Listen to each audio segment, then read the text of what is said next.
Please, Ma, don't do this. I am begging you. Let me go, and I promise you will never hear from me again. I will find a way to repay you for everything you have done. But please, let me and my baby go. Ebere decided to tell Obie everything. The next day, when Mma was not around, she told Obie about Mma's terrible plan. Obie was shocked. We have to get you out of there, he said. They started planning Ebere's escape. Ebere's life at Mma's house had become unbearable. Mma's kindness had long disappeared, replaced by wickedness and greed. Mma would often threaten to throw Ebere out of the house if she did not comply with her harsh demands. She would sometimes refuse to let Ebere eat or bathe, all in attempt to break her spirit. Ebere's only comfort was the thought of her unborn child and the hope that somehow she would escape this nightmare. Ebere, Obie whispered, making sure no one was around. I can see you're no longer happy. Don't worry, I'm going to get you out of here. Ebere looked up, tears filling her eyes. I don't know if I can leave, she whispered back, fear gripping her heart. Mma watches me, every move I take, but I can't stay here any longer. Obie nodded, understanding the gravity of the situation. We will have to be very careful, he said. We can plan your escape, but it has to be secret. No one can know, especially not Mma. Ebere agreed, and together they began to devise a plan. They decided that Ebere would leave the house early in the morning while Mma was still asleep. Obie would wait for her near the market, and they would travel to a neighboring village where Ebere would stay with a family Obie trusted. But Mma was not unaware, as they thought. She had noticed Ebere's strange behavior recently. The quiet whispers with Obie, the hopeful glance. Mma was a woman who prided herself on controlling everything around her, and she quickly became suspicious. One evening, as Ebere prepared Mma's dinner, Mma stared at her with narrowed eyes. You have been very quiet lately, Ebere, she said coldly. Is there something you want to tell me? Ebere shook her head quickly, trying to hide her fear. No, Mma, I am just tired, she replied softly. Mma grunted but didn't push further. Instead, she made a mental note to keep a closer watch on Ebere. The next morning, she called a man named Chike, someone who often did odd jobs for her. Mma instructed Chike to follow Ebere wherever she went and report back to her. Chike agreed, and from that day on, he trailed Ebere like a shadow. It wasn't long before Chike noticed Ebere's secret meetings with Obie. He watched from a distance as they whispered together, their heads close. Chike could see that they were planning something, and it didn't take him long to figure out what it was. Ebere was planning to escape. Chike immediately reported back to Mma. They are planning to leave, Mma, he said with a smirk. Ebere and that young man, Obie. They think that they can outsmart me. Mma's eyes darkened with anger. So, Ebere wants to run away from me. Does she? She is. We will see about that. Mma knew she had to act quickly. She couldn't afford to lose Ebere, especially not with the baby due soon. She needed to keep Ebere close no matter what, and so Mma began to lay out her own plan. to trap Ebere and punish her for even thinking about leaving. Mma pretended to know nothing about Ebere and Obie's plan. She continued to treat Ebere harshly, making her feel more desperate to escape. But behind the scenes, Mma was making her own arrangements. She told Chike to spread a rumor that Mma would be away from home for a few days visiting a sick relative in a distant village. This, Mma knew, would make Ebere feel more confident about her escape plan. On the night before Ebere planned to leave, Mma feigned tiredness and went to bed early. Ebere, believing that Mma was sound asleep, quietly packed the few belongings she had. Her heart raced as she thought about finally being free, but there was also a knot of fear in her stomach. Obie waited for her at the marketplace, just as they had planned. He had borrowed a cart and was ready to take Ebere to safety. But little did they know that Mma and Chike was already 2 steps ahead of them. As the first light of dawn crept over the horizon, Ebere tiptoed out of the house. Her heart pounded with every step as she made her way to the market, where Obie was waiting. She could hardly believe that she was finally going to be free. When she reached the market, Obie greeted her with a reassuring smile. "Are you ready?" he asked. Ebere nodded, her voice trembling with emotion. "Yes, I am ready. Let's go." They quickly loaded Ebere's few belongings onto the cart, and Obie helped her climb in. Just as they were about to leave, they heard a voice behind them. "And where do you think you are going?" Ebere froze in terror. She recognized that voice. It was Mma. Mma stepped out from the shadows, her face twisted with fury. Behind her stood Chike, smirking with satisfaction. Ebere felt her heart dropped to her stomach. They had been caught.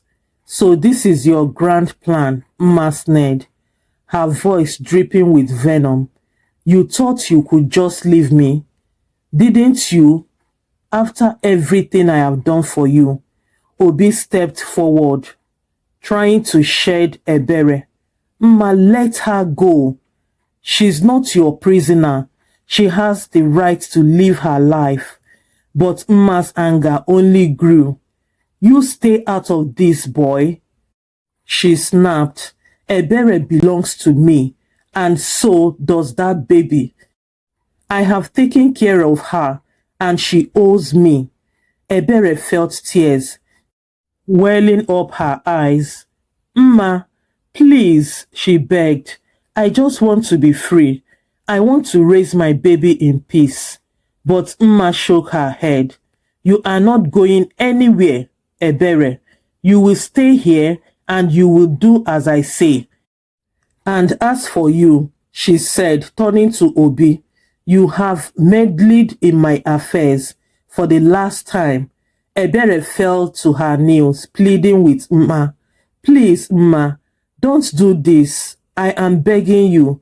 Let me go, and I promise you will never hear from me again.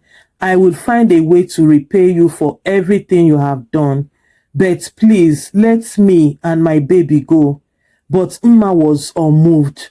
"It's too late for that, Ebere. You have made your choice, and now you will face the consequences." Obie knew they were in grave danger. He grabbed Ebere's hand and whispered urgently, "We have to run now." But before they could move, Chike lunged forward and grabbed Obie, dragging him away from the cart. "You are not going anywhere," Chike growled. Ebere watched in horror as Chike and Obie struggled. She wanted to help, but she was paralyzed by fear. Mma moved closer, her eyes locked on Ebere's belly. "You are coming back with me," she said coldly. Just as Mma reached out to grab Ebere, a loud voice boomed through the market. "What is going on here?" Everyone turned to see an elderly woman dressed in traditional clothing standing in the edge of the market. It was Mama Chichi, one of the village elders, known for her wisdom and kindness. Mama Chichi had heard the commotion and decided to intervene. She approached the group, her eyes sharp and commanding. "Mma, what are you doing to this poor girl?" Mma tried to hide her surprise. "Mama Chichi, this is none of your concern. This girl belongs to me and she's trying to run away." But Mama Chichi was not easily swayed. She looked at Ebere, seeing the fear and desperation in her eyes. "This girl is not your property, Mma. She is a human being and she deserves to be treated with respect." Mma tried to protest, but Mama Chichi raised her hand, silencing her. "Let her go, Mma," she said firmly. "If you continue down this path, you will bring nothing but shame upon yourself." Mma hesitates, her mind racing. She had never been challenged like this before, especially by someone as respected as Mama Chichi. She knew that if she defied the elder, she would lose the support of the village. Finally, Mma stepped back, her face twisted with anger. "Fine," she spat. "Take her. But mark my words, Ebere, you will regret this." Ebere felt a wave of relief wash over her. She quickly climbed back into the cart with Obie, and they hurried away from the market, but daring to look back. As they left the village behind, Ebere couldn't help but feel a mix of emotions. She was free from Mma's clutch, but she knew that their troubles were far from over. Mma's threat echoed in her mind and she couldn't shake the feelings that they were still in danger. But for now, they had escaped, and with Obie by her side, Ebere felt a glimmer of hope. Obie and Ebere traveled for hours, putting as much distance between themselves and Mma as possible. They finally arrived at a small village where Obie had a friend, Chima, who agreed to let them stay with him until they could figure out their next move. Chima welcomed them with open arms, offering them food and a place to rest. Ebere was exhausted, but she felt safe for the first time in a long time. As she lay down to sleep, she whispered a prayer of thanks for their escape. But even as she closed her eyes, the shadow of Mma's threat loomed over her. She knew that their journey was far from over, and that they would need all the strength and courage they could muster to face the challenges ahead. Back in the village, Mma foamed with anger. She had been humiliated in front of everyone, and she couldn't let that go unpunished. She began to plot her revenge, determined to find Ebere and take back what she believed was hers. Mma knew that it wouldn't be easy, but she was resourceful and relentless. She would stop at nothing to track down Ebere, and when she did, she would make sure that Ebere paid dearly for her defiance. As Mma set her plan into motion, Ebere and Obie remained unaware of the storm that was brewing. For now, they were safe, but Mma's vengeance was coming, and it would test their strength and resolve like never before. Ebere sat by the window in Chima's small home, staring out at the setting sun. The room was quiet, save for the soft sounds of the village settling. for the evening. But Ebere's mind was anything but quiet. It was filled with thoughts of her husband Chidi and the pain of his abandonment. As she absent-mindedly rubbed her growing belly, tears welled up in her eyes. She couldn't help but think about how different things were supposed to be. When she and Chidis first married, they had dreams of building a happy life together, of raising their children in love and security. But those dreams had been shattered.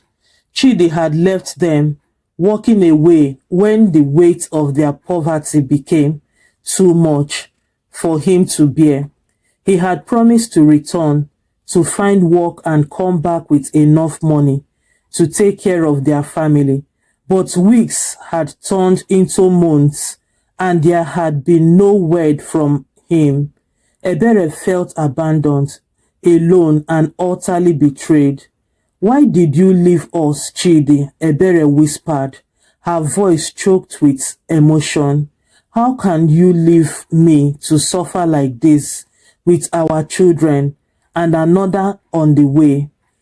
Her tears flowed freely now as the pain of her husband's absence overwhelmed her. She thought of her two children, Ada and Kelechi, left behind in Umuoma village with her mother.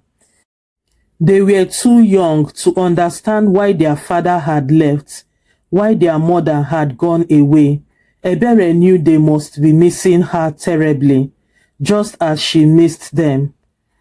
Back in the village of Umuoma, Mami Foma was having many sleepless nights. She worried about her daughter Ebere and wondered if she had arrived safely in the big city of Amadi. Every day she prayed for Ebere's safety, hoping that she would find work and be able to support her children. Ebere's children, Ada and Kelechi, missed their mother terribly. They would often ask their grandmother, "When is Mama coming back?" Mama Ifoma would hug them and say, "Soon, my dears, your mama is very brave and she will come back for you." One night, as Mama Ifoma lay in bed, she heard a little footsteps. Ada and Kelechi had crept into her room. "Grandma, we can't sleep," Ada whispered. Kelechi nodded, his eyes wide with worry. "We miss Mama," he added. Mama Ifoma sat up and patted the bed beside her.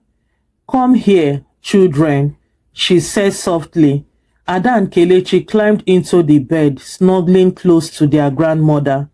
"Let me tell you a story about your mama," she said, hoping to comfort them. "Your mama Ebere has always been a very brave and kind person." Mama Ifoma began. "When she was a little girl just like you, she would always help me with the chores. She was never afraid of hard work." Ada looked up at her grandmother with big eyes. "Did Mama help with the farm too?" she asked. "Yes, she did," Mama Ifoma replied with a smile. "She would help plant the seeds, water the crops, and harvest the vegetables, and she always did it with a big smile on her face." Kelechi listened intently. "Was Mama ever scared, Grandma?" he asked. "Sometimes she was," Mama Ifoma admitted, "but she always find a way to be brave, just like she is being brave now, going to the big city to find work for you." That night, as they were getting ready to bed, Ada and Kelechi made a promise to their grandmother. "We will be brave just like Mama," Ada added. "Yes, we will help with the chores and be good," Kelechi added. Mama Ifoma hugged them both tightly. "I am so proud of you children," she said. "Your mama will be proud too when she hears how brave and helpful you are." In the following days, Ada and Kelechi worked hard to keep their promise. They helped their grandmother with the chores around the house and in the garden. Ada would sweep the floor and help with the cooking, while Kelechi would fetch water and tend to the animals. Mama Ifeoma was grateful for their help. "You are both doing so well," she told them one evening as they sat around the fire. "Your mama would be so proud." Ada smiled. "I want to be just like Mama," she said. Kelechi nodded. "Me too. I want to be brave like her." Despite the children's efforts, Mama Ifeoma worries did not completely go away. She often found herself staring at the road leading out of the village, hoping to see Ebere returning. She would lay awake at night, thinking about her daughter and praying for her safety. One evening, as she was sitting outside lost in her thoughts, a neighbor came by. "Mama Ifeoma, you look troubled," the neighbor said kindly. "Is everything okay?" Mama Ifeoma sighed. "I am worried about Ebele. She is in the big city, and I do not know if she is truly safe." The neighbor nodded sympathetically. "It is hard to be away from our children, but Ebere is strong. She will find a way." Mama Ifeoma thanked her neighbor for the kind words. "I just hope she knows how much we missed her," she said softly. "God, please, watch over my daughter." She would pray softly, her voice filled with worry. "Bring her back to us safely and help her find the strength overcome whatever challenges she is facing." Ebere's heart ached as she thought about her children. She had no way of knowing how they were doing, whether they were safe, whether they had enough to eat. The guilt of leaving them behind gnawed at her every day. "I should be with them," she thought, her tears falling onto her hands. "They need their mother, and I'm not there for them." But Ebere knew that she had no choice. The city was her only hope of finding a way to support her family. She had to be strong, even though she felt like she was falling apart inside. One day, as she sat alone in her room, Ebere found herself overwhelmed by the weight of her emotions. She broke down, sobbing uncontrollable. She cried for her lost dreams, for the husband who had left her, for her children who were growing up without their mother. She cried for the baby growing inside her, who would be born into a world filled with uncertainty and hardship. Ebere felt so alone, so hopeless and helpless. She wondered if she would ever find the strength to keep going, or if she would be swallowed up by the despair that threatened to consume her. Despite the overwhelming sadness she felt, Ebere knew she wouldn't give up. She had to keep going for the sake of her children and the baby she was carrying. Obie, the young man who had helped her escape from Mma, had been a constant source of support. He would visit her often, bringing food and offering words of encouragement. "Ebere," Obie said one day as they sat outside Chima's house, "I know things are hard right now, but you are strong. You have been through so much already, and you have survived. You will get through this too." Ebere nodded, though she still felt a deep sadness in her heart. "Thank you, Obie," she said quietly. "I don't know what I would do without your help." Obie smiled gently. "You are not alone, Ebere. There are people who care about you. We will find a way to make things better, I promise." Obie's words gave Ebere hope, but she knew that the road ahead would not be easy.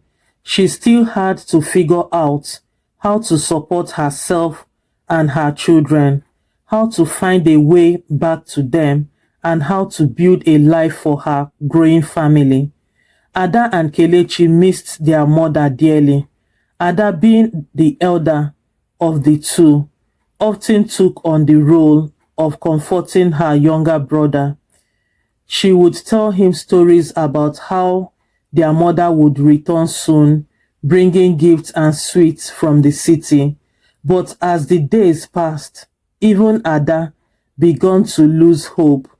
The village children would tease them, saying that their mother had abandoned them, just like their father.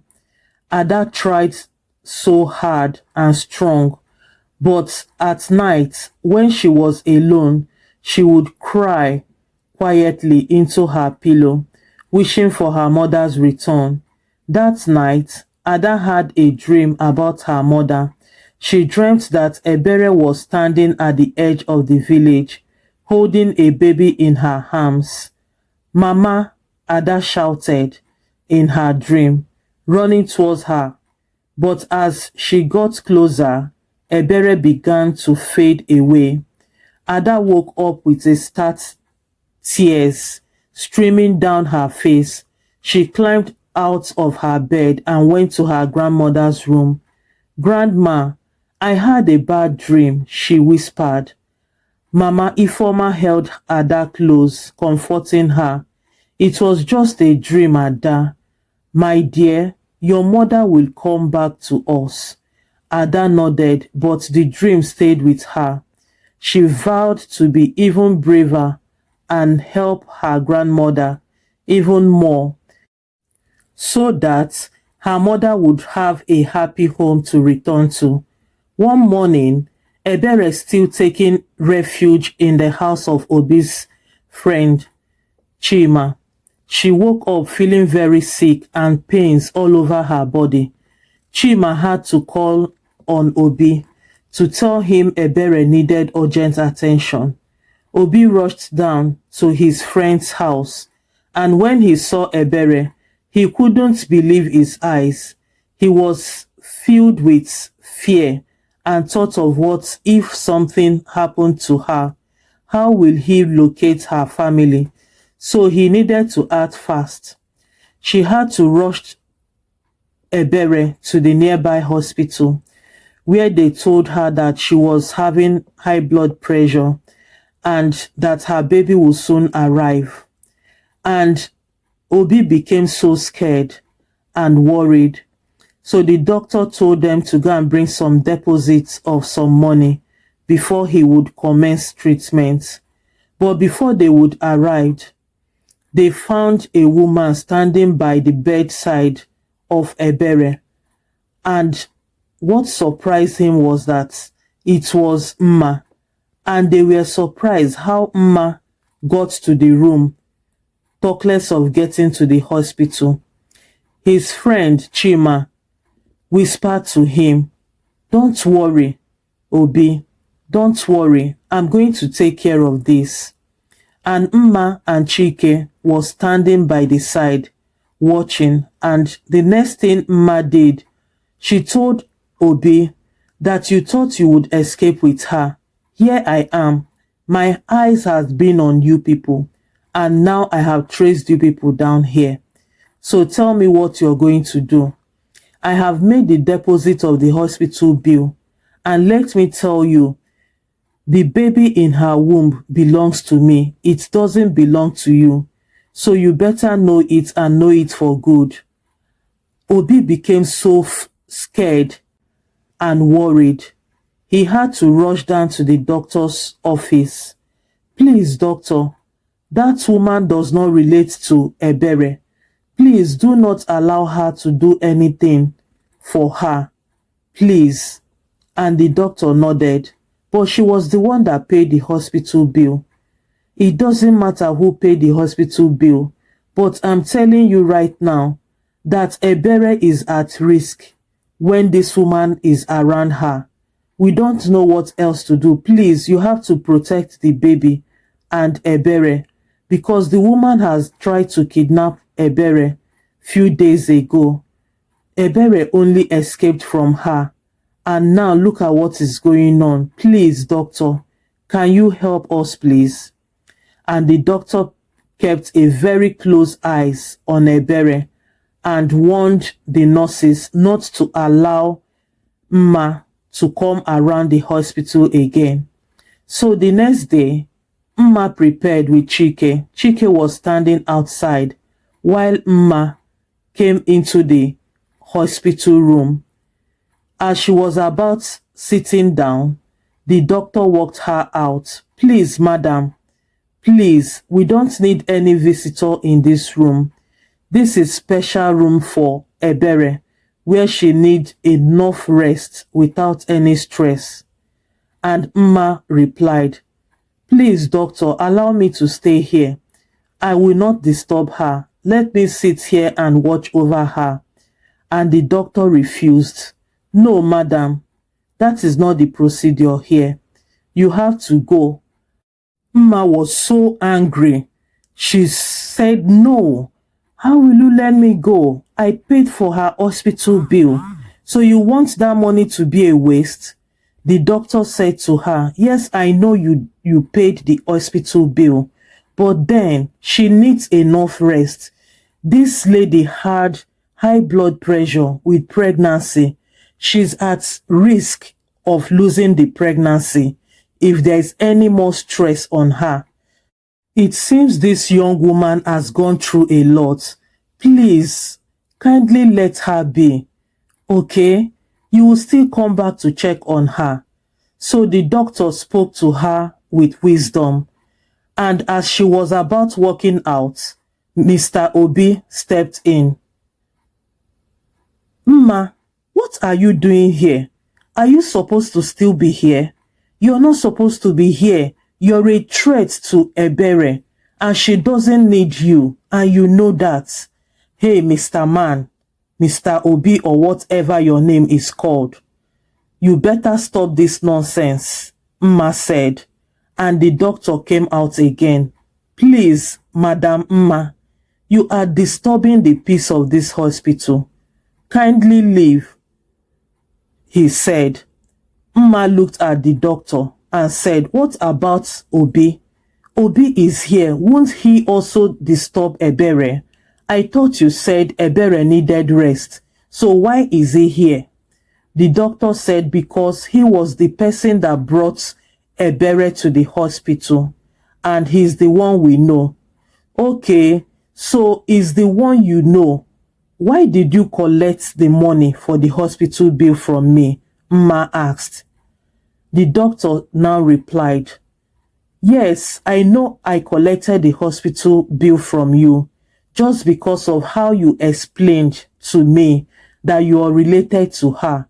So I had to collect it just to save her life. And Mma was very angry and furious. She left. And when she left, Obie went directly again to the doctor. Please, doctor, for the last time, do not allow this woman in here. And as they were talking, Ebere woke up. Obie, Obie, she called out, please, stay with me. Don't leave me here. I can't stay here all by myself. Please, I am scared. And Obie looked at her, very worried, and felt deep sorry for her. Okay, Ebere, don't worry. Thank God you are awake. Are you hungry so that I can quickly go to the house to make some food for you? Obie asked Ebere. Ebere nodded her head. Yes.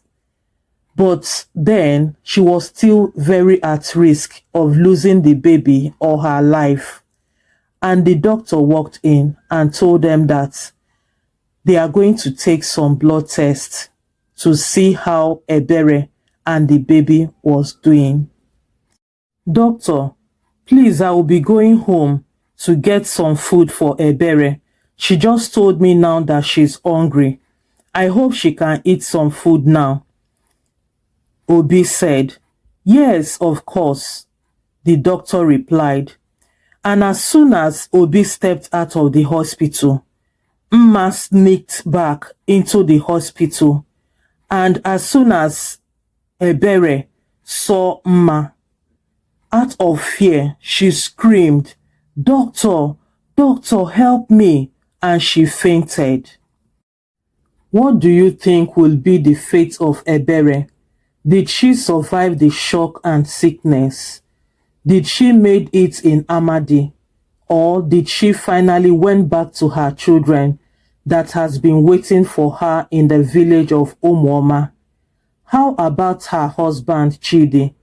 Did he later come back to them? Please stay tuned and find out in part 3. Do not forget to like, subscribe and share.